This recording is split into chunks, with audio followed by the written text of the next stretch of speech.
السلام عليكم سود وهذا طاوضيال لبدا والد إن أصلا فشاء وواجب إن عاق كن قطانا لبدا والد كل قاضيكتانا وحيكم تاي تنبيه واوين هدايا لبدا والدين قار نول وضوصا فلي وواد أتيعي لكن أي حديها أي دنتان ما لغا يابا إن أصلا فشاء هاوا لغا يابا waxaa jira waxyaabo aad ugu samafali karto labada waalid waayo samafalka labada waalid ma go'ayo sinaba hadii ay xataa dhintaan u jiraya nabiga sallallahu alayhi wasallam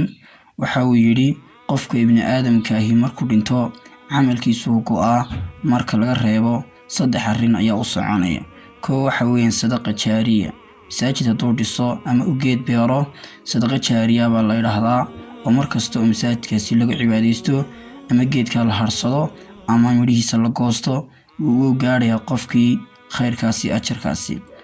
laba cilmi uu cid baray oo lagu intifaacay cilmigaasi markasta oo cid la sii faafiyo cid kale ay sii barato oo cilmiga cidii aad bartay ay sii faafiso adigina ajarkiisu ku soo gaaraya ama ilmo wanaagsan oo aad ka tagtay oo ku soo duceeya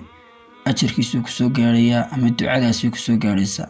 halka u dambaysa markaynu eegno ilmo wanaagsan oo ku soo duceeya waxaan ka faa'iideysanaynaa in labada waalid ay nagu leeyihiin samafal haddii ay xataa dhintaan oo ay nagu leeyihiin inuu duceeyno haddaba sidee ugu samafali kartaa arrimahan soo socda nabiga sallallahu alayhi wasallam nin baa u yimiday waxa uu ku rasuulka ilaahay labadeeda waalid haddii ay dhintaan wax samafal ma igu leeyihiin nabigu waxa uu ku yiri haa waxaad ugu samafali kartaa labada waalid afar arrin koo inaad u ducayso ilaahna dambi dhaaf weydiiso haddii labada waalid markasta xasuusato oo niyadda ay ku soo dhacaan in ilaahay subhanahu wa ta'ala u bari istighfar iyo dambi dhaaf weydii iyo inuu ka dhigo qabrigooda beer kamida beeraha jannada laba inaad oofiso ballankooda oo waxa ay ku ballameen aad adigu sii dhamaystirto saddex inaad maamusto oo sharaftooda ixtiraamto cidii ay labada waalid saaxiibka ahaayeen way adeeg ka urinayaan